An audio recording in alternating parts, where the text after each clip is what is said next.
What is going on? This is Tyler Smith with Intrinsecus. Glad to have you back.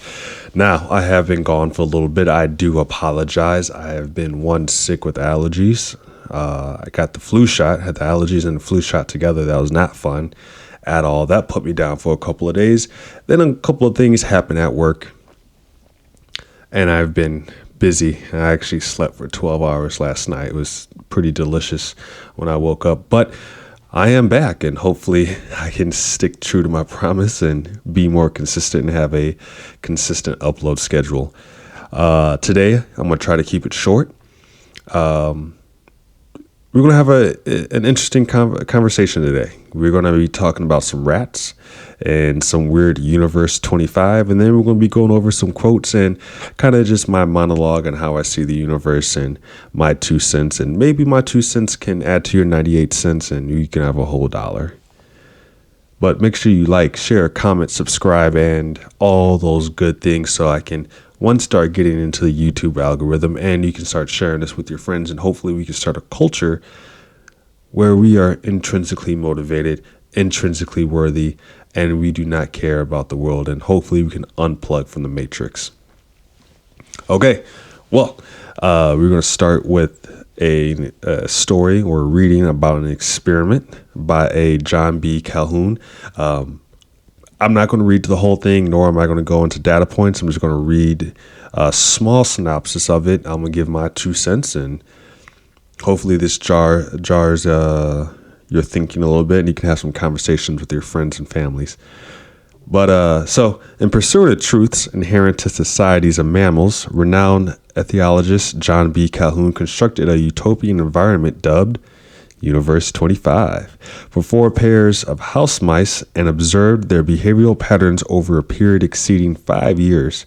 Universe 25 was free of predators, held an endless supply of food, water, and nesting material, and was kept at a balmy range of 70 to 90 degrees. Now that sounds like an absolute paradise, doesn't it? Well, Calhoun marked the evolution of Universe 25 through a series of phases. Phase A, the initial period of adjustment to the environment. Phase B, a period of exponential growth among the mouse population. Phase C, the final period of growth among the mouse population. And finally, Phase D, the decline and extinction of the mouse population. And now that is what I'll be focusing on today. So while Phase A and B exhibited plenty of promise for the lab rats of Universe 25, circumstances turned noticeably sour in Phase C. As the mouse population increased, the availability of meaningful societal roles greatly decreased, causing hapless males to devolve into social rejects. They become very inactive and agitated in large pools near the center of the floor of the universe. From this point on, they no longer initiated interactions with their established associates, nor did their behavior elicit attack by territorial males. Despite the absence of attacks from territorial males, the violence still broke out among these pools of aimless mice, so much so that the dormant males lost their ability to defend vulnerable nursing females. These rashes of violent behavior led to drastic increases in nest invasions and consequently infant mortality. Mice born during the turmoil of Phase C experienced deafening blows to their abilities to carry out normal social interactions such as courtship, maternal care, territorial defense, and that loss proved to be quite detrimental. By the start of Phase D, no young remained, and the remaining survivors were either unable to conceive or utterly stripped of any desire to do so. All right, that is a synopsis of Universe 25. Anyone who has followed John B. Calhoun or knows more about this experiment, you may know it as behavioral sync, as a way societies may form once resources are plentiful and you no longer have the threat to life, and everyone can just be kind of mindless in society. By no means am I comparing apples to apples of lab mice or lab rats to the human society. But I do want to pull some things out of this and hopefully start some conversations. So in America and Western culture, we have a plentiful amount of jobs. Now, not saying that every job pays well, not saying that every job has the best benefits, not saying that every job is the best job, but we have a plentiful amount of jobs. We have plentiful amount of food. You can go to Walmart and there's tons of food, Giant, Wegmans, Costco, BJ's, Walmart, the commissary for military. What else is there? There's Jewel Osco from the Midwest, Piggly Wiggly from the Midwest. So we have places where you can go to. You can have your fruits, your veggies, your meats. We have a whole bunch of chickens, a whole bunch of cows.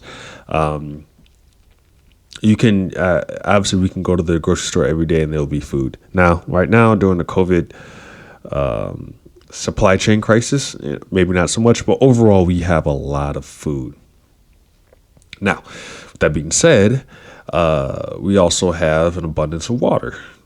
Now, granted, there might be water wars and resource wars in the next 10 to 20 years, but that's a whole different conversation for a different day. But as of right now, people have enough food. Generally, I'm making a very general statement, people have shelter. Generally, yes, there are homeless people and there are people who have less than adequate shelter, but generally, we have decent shelter.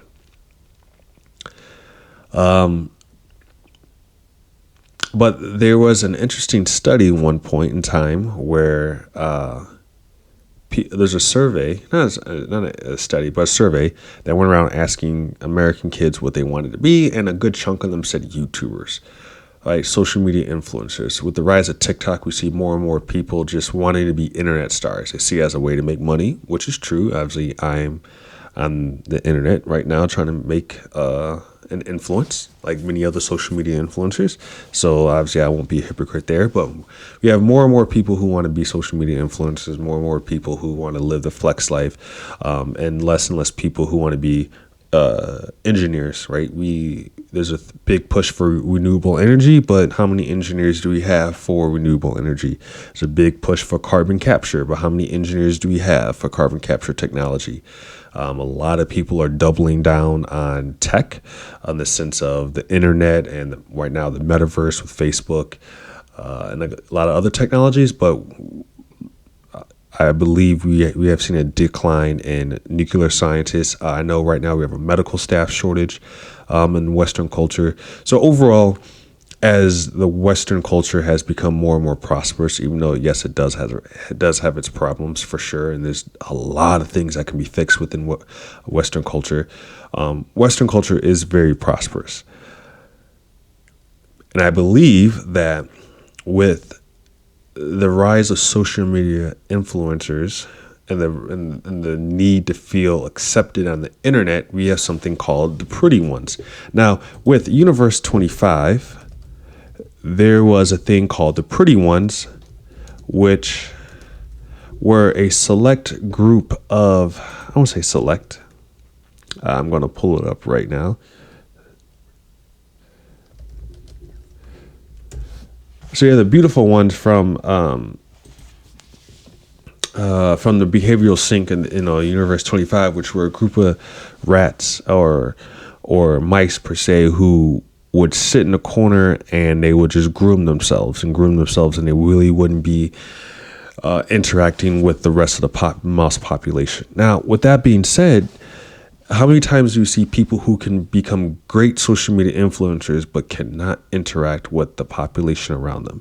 They are afraid to go out and talk to people. How many times do you see people on public and all they do is they're on their phone, texting, not really enjoying life, but they will put a filter up on Instagram looking like they lived a great life. I've seen multiple photos of social media influencers faking their activism, faking their participation in protests, but in real life they're not really a part of it. So at the end of the day, the conversation I'm really trying to start is as we look at the possibility of the beautiful ones forming in the human species, as we look at the possibility of over prosperity, we need to understand what does that bring, and are we able to stop it?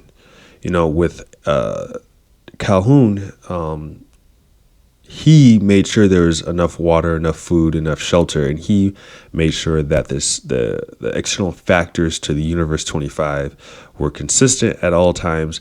And of course, lab mice do not have the cognitive function that humans have to adjust their just a course or do any type of course correction. So next time when you see people out in public and they're on their phones, or you see your friends, your brother, your sister, your nieces, your nephews, or even your own offspring on their phones, let's start bringing them back into reality. Let's start unplugging them from the matrix. If you see the beautiful ones or people who just want to sit off in the corner and groom themselves, and essentially when I say groom themselves, I mean just be on social media with the filters and all that, presenting a fake image, unplug them from the matrix, bring them out of it, so that way we do not fall into a trap of self-righteousness, that we become so self-centered that we forget what it means to have a community, because at the end of the day, it takes a community to feed a community.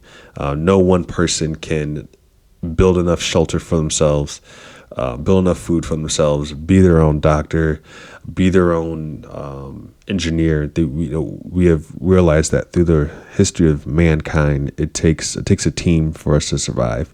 And the more and more we become more selfish, the more and more that we become more self-righteous, the more and more that we become self-centered, and how we look and how we're portrayed on the internet and how many likes we get, is the more and more we fall away from our brothers and sisters, and we fall away from understanding community.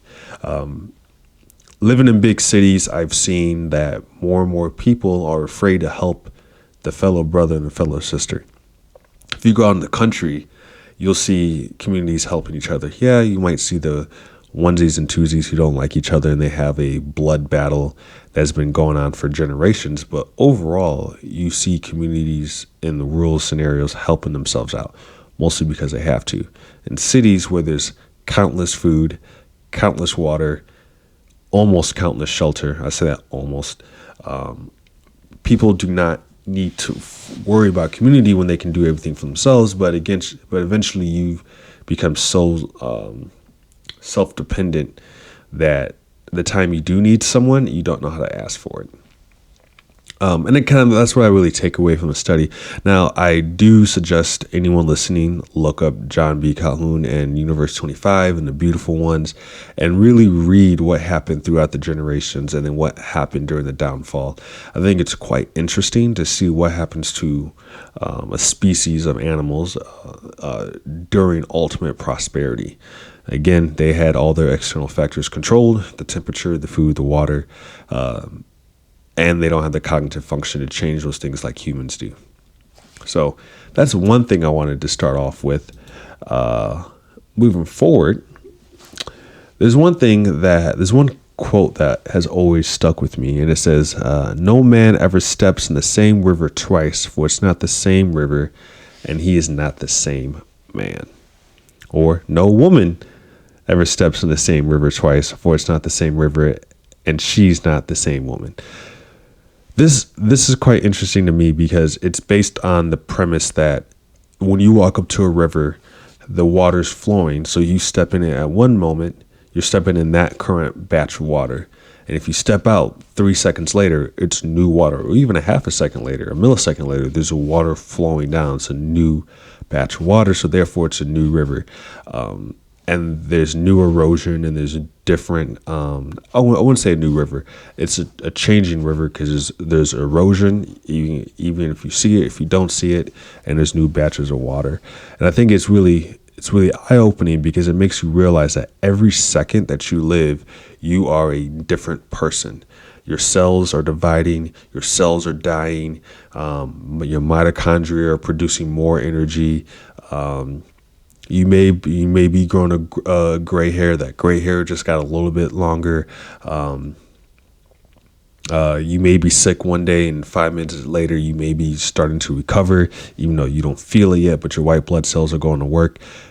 Every second, you're becoming a newer person, a changing person, and it gives you an opportunity to continue to change your mind. So never be stuck with who you are today, because you will be different tomorrow, at least externally. So keep the change mentally. I've had a lot of people in my life where they say, Tyler, you expect me to change. You expect me to be different. Why don't you accept me for who I am? And I go, are you the same person today as you were when you were 13? And they go, no. I was like, exactly, you changed. And I was like, as a good friend, as a good person in your life, I believe that holding your feet to the fire to change, not only mentally but physically, is a good thing because it keeps you sharp. There's an old saying: it takes a community to raise a kid, a community to raise a child. I believe it takes good friends to make people better.